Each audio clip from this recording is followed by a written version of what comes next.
And we're back with Girls Steam Ahead. On this session, we're going to have Lyn Logan-Grimes join us to talk a little about her current position at the Ohio History Connection, but also her path and journey that's taken her from graphic arts all the way to history.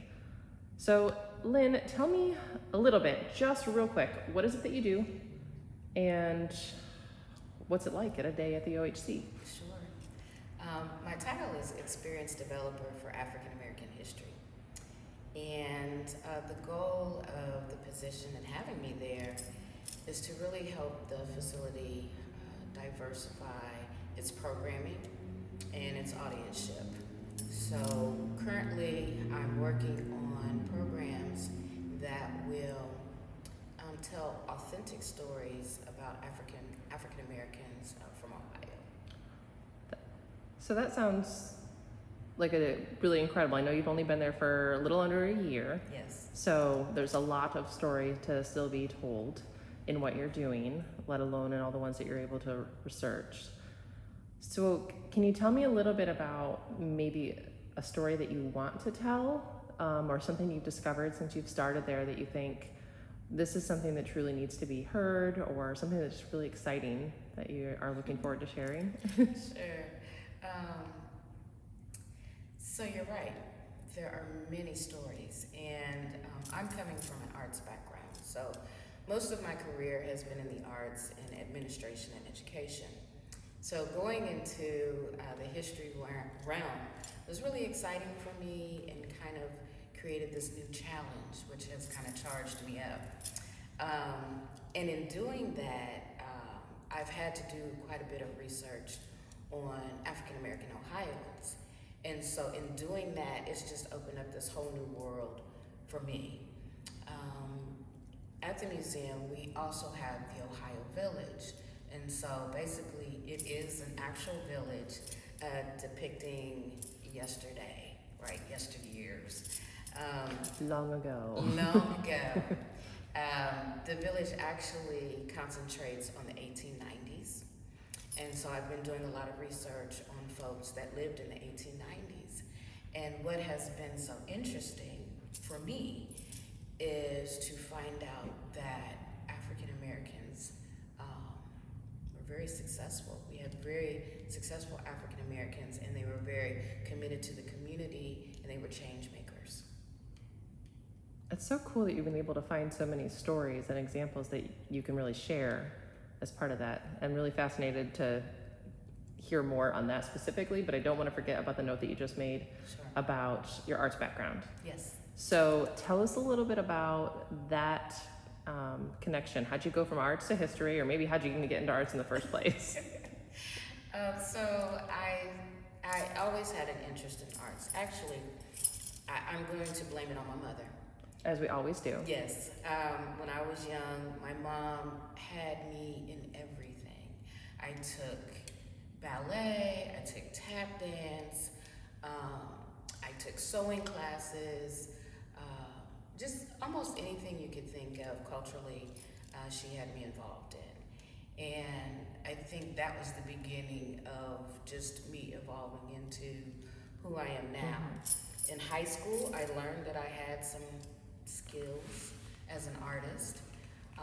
And then when I went to college, I was pretty indecisive.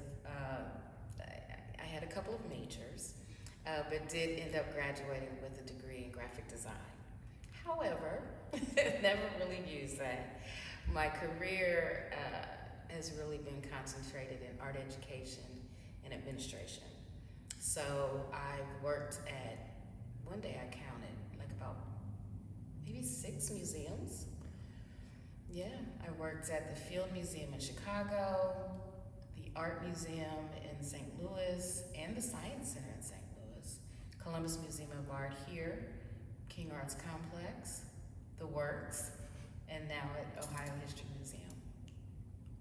Well, I'd have to say I'm a little jealous of the number of museums you've worked at. Well, when I think about it, I'm like, wow, I'm kind of old, maybe? Nah, you just have the experience that you can bring to the table. Yes.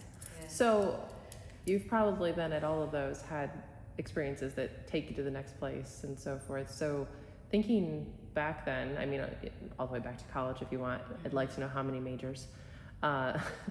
What's those, maybe, what's an example of maybe a pivotal moment that really you can look back on and now realize that it changed your trajectory to where you are? That's a great question.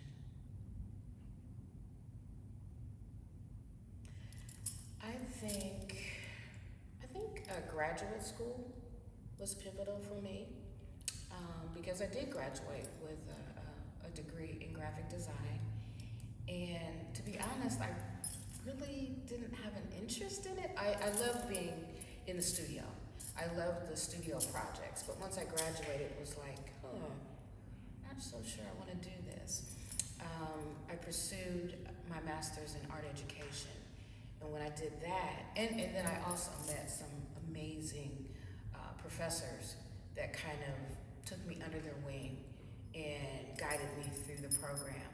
But being able to share art with young people and me studying about that and learning how to do that effectively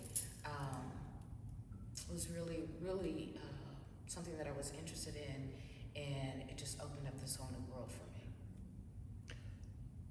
So to me, what I'm hearing, and maybe I'm making this connection up, but there's a lot of similarities between that experience that you had and being able to work with youth and have them use art as a lens. Yes. With what you're even doing now, with looking for stories and being able to communicate with youth or families about the stories of folks from the 1890s or 1900s. So it's all about like the storytelling and the sharing or communicating, going back to art education and communicating, right? It's about how we communicate no matter what the discipline is. Yeah. I think art is an amazing tool to teach with, and it doesn't matter the subject. And so with me transitioning into history, to me, it's not a big leap because I do use my creative energy. I was mentioning the Ohio Village. One of the things I worked on when I first started there was creating these characters that would be permanent villagers. And in doing that, I had to do some creative writing, which I've probably done before, but not intentionally, and I enjoyed it. And, I was really nervous about it, but once I got started, I'm like, I think I have some skills in this area. And then it was really interesting seeing my writing come to life by an actor or, an interpreter taking my work and bringing it to life. Through a whole new lens. Through a whole new lens. Yeah. Oh, that is really cool. Yeah. All right, are you ready for a couple hot fire questions? Rapid fire? Ooh, it'll be fun, I promise. What would you say, given what you just talked about, across your career, and you can think, but what comes to mind is one of the favorite projects that you've ever worked on? Favorite projects? Yeah. Probably, I can't say one year, but at the King Arts Complex, I oversaw the summer program, summer camp program, and it was like this 8-week-long program. We had close to 200 kids all day, every day, and we did a final production, and the final production for me was always just like, I don't know, it really showed me what the power that art has, and how connecting our young people to art, how it can make them just wake up. So I probably didn't really answer your question. No, I did. Okay. What about something that was one of the more challenging experiences that you had at one of your positions, current or former? Challenging. Could be a good challenge, or it could be a bad challenge that you had to get through. I'll say early on in my career, I was at the Science Center, and I was manager for the camping program. And I had to spend the night in the Science Center. And it was unique because I had to sleep under my desk. And also, I didn't really feel, you know, that science was my thing. But once I really got into the groove and got into the position, it was really a rewarding experience for me. I could see that a little bit overwhelming for, I mean, similar, maybe lots of attendance and high energy, high intensity. High attendance, Yeah. yes, Mm-hmm. very high energy, all over the museum. Mm-hmm. But then, you know, that position was great because it really helped me learn how to develop a program. And think about what are the things that you have to think about when you have large groups of people and you want it to be you want it to maybe be organized chaos. What are the things that you have to do to make sure that your folks have a good time, but then they're also learning, and you know, we come with a great outcome for everybody involved. That's a good point. So last one that I have, that's our kind of our quick little different areas would be more of a thinking about a time through the lens of that challenge where you just recognized that did not work. You failed at something, and we all know that failure can be a stepping stone for learning from and the next success, but where you can be like, this is a lesson that I need to learn. Anything stand out to you from there? Not necessarily like one thing, but what I can say is when I was in the classroom, I learned that just because I think that a lesson plan is fabulous and that everybody's gonna love it, that it may not appeal to everybody that way. And so it was a great learning experience for me because it taught me that, first of all, how to think quick on my feet, in that when in the classroom, you should have a plan A and B and maybe a C. So it was a great learning experience. Yeah, that probably is true for outside the classroom as well. It is. You know, multiple plans. Yes. Because there's always going to be something that you're not expecting, right? Exactly. Yeah. Exactly. Yeah, I can picture some of those myself when I was in the classroom too. Exactly. Exactly. Yes. So let's think again now with those as like a little bit of a lens for our viewers of where you've been and where you are. Okay. Thinking about where you want to continue, right? Everyone's story is still taking place.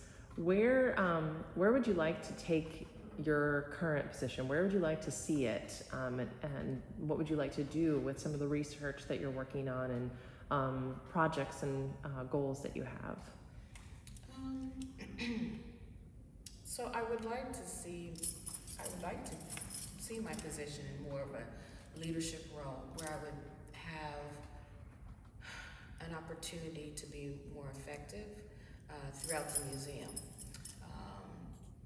I would love to be able to see my programming as being kind of the mainstream programming as opposed to it being like special programming. Like we have this special programming for diversity.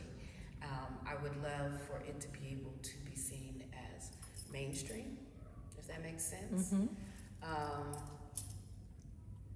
And also to be able to probably influence the museum in general to see the programming that way as well. So not necessarily having to have this special area, but to know that even existing programming can be diverse.